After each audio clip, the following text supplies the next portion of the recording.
નમસ્કાર મિત્રો ડીજી મોટિવેટમાં તમારા બધાનું હાર્દિક સ્વાગત છે। મિત્રો, ભારતમાં ચોમાસું ક્યાં સુધી પહોંચ્યું અને ગુજરાત આવતા કેટલો સમય લાગશે? ચોમાસું હાલ અરબી સમુદ્રમાં પહોંચી ગયું છે અને 3 દિવસ બાદ હવે ફરીથી ચોમાસાએ પ્રગતિ કરી છે। હવામાન વિભાગના જણાવ્યા અનુસાર ચોમાસું અરબી સમુદ્ર, લક્ષદ્વીપ તથા બંગાળની ખાડીમાં કેટલાક વધારે વિસ્તારો સુધી પહોંચી ગયું છે।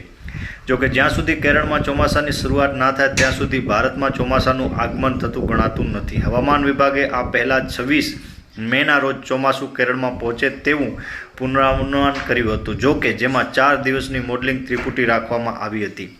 કેરળમાં ચોમાસાની શરૂઆતની સામાન્ય તારીખ 1 જૂન છે, એટલે કે ત્યાં સુધી ચોમાસું શરૂ થઈ જાય છે તેને મોડું ગણાતું નથી। હાલની સ્થિતિ પ્રમાણે ચોમાસું આગળ વધે તેવી અનુકૂળ પરિસ્થિતિઓ છે, પરંતુ કેરળમાં જલ્દી પહોંચી જાય તેવી સ્થિતિ દેખાતી નથી, જેથી ભારતમાં ચોમાસું શરૂ થવાને હજી કદાચ થોડો સમય લાગી શકે છે।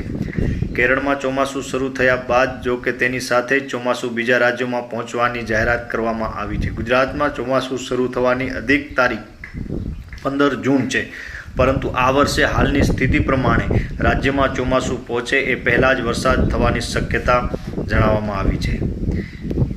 ચોમાસું હાલે કેરળથી કેટલું દૂર છે? ત્યારે હવામાન વિભાગના બુલેટિન મુજબ 27 મે 2026ના રોજ દક્ષિણ પશ્ચિમ ચોમાસું દક્ષિણ પૂર્વ અરબી સમુદ્રના કેટલાક ભાગો લક્ષદ્વીપ તરફ પહોંચવાને લઈને જ્યારે મોટા સમાચાર સામે આવી રહ્યા છે, ત્યારે 28 મે દેશના વિવિધ રાજ્યોમાં હવામાનમાં મોટો ફેરફાર થવાનો છે। ભારતીય હવામાન વિભાગે ચેતવણી જાહેર કરીને કહ્યું છે કે આગામી 48 કલાક દરમિયાન 100 કિમી પ્રતિ કલાકે ઝડપ વિનાશક વાવાઝોડું ત્રાટકશે એવી સંભાવના ગણવામાં આવી છે। ત્યારે ઘણા ભાગોમાં કરા પડવાની પ્રબળ શક્યતા છે અને હવામાન વિભાગે લાલ અને નારંગી ચેતવણી જાહેર કરી છે। આ સાથે ચોમાસાની નવીનતમ પરિસ્થિતિ વિશે માહિતી આપતા આગાહીમાં કહ્યું છે કે દક્ષિણ પશ્ચિમ ચોમાસું ઝડપથી આગળ વધી રહ્યું છે। ત્યારે આગામી 2-3 દિવસમાં અરબી સમુદ્ર, લક્ષદ્વીપ અને બંગાળની ખાડીમાં કેટલાક ભાગોમાં ત્રાટકવા માટે પરિસ્થિતિનો સંપૂર્ણપણે અનુકૂળ છે।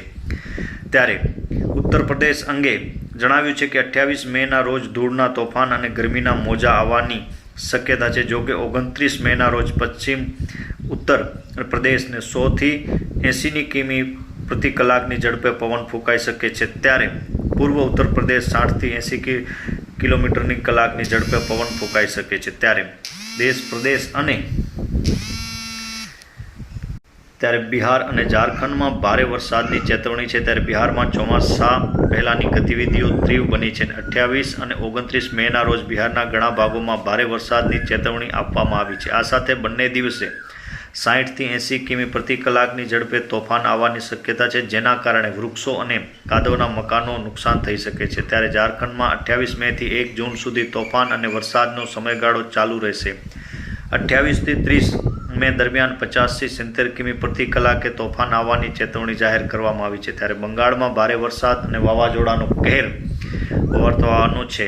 ગરમીના મોજા પછી 28 મેના રોજ પૂર્વીય મધ્યપ્રદેશમાં તીવ્ર ગરમીનું મોજું અનુભવાશે। જો કે 28 અને 29 મેના રોજ મધ્યપ્રદેશમાં 50થી 70 કિમી કલાકની ઝડપે પવન સાથે કરા અને વાવાઝોડાની સંભાવના છે, જેના કારણે તાપમાન 3થી 5 ડિગ્રી ઘટાડો થશે। 28 મેના રોજ ગરમીના મોજા બાદ 29 મેના રોજ છત્તીસગઢમાં કરા પડવાની અને 29થી 31 મે દરમિયાન વાવાઝોડા સાથે ભારે વરસાદની સંભાવના પણ છે। ત્યારે દિલ્હી અને અનેક વિસ્તારોમાં ત્યારે છૂટાછવાયા વરસાદની સંભાવના પડવામાં આવેલી છે। ત્યારે ગરમી તાંડવ મચાવી રહી છે, ત્યારે આવનાર 48 કલાકમાં વાતાવરણમાં મોટો ફેરફાર થવાનો છે।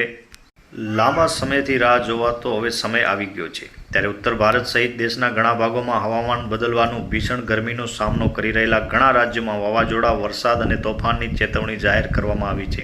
આનાથી ઉત્તર પશ્ચિમ ભારત, રાજસ્થાન, વિદર્ભ અને પૂર્વ મધ્યપ્રદેશના કેટલાક વિભાગોમાં રાહત મળશે। દરમિયાન આગામી 2 થી 3 દિવસ દરમિયાન ઉત્તર પૂર્વ અને નજીકના પૂર્વ ભારતમાં 28 મેના રોજ દક્ષિણ લક્ષદ્વીપ ભારતમાં કરા પડવાની હવામાન કરવામાં આવેલી છે। ત્યારે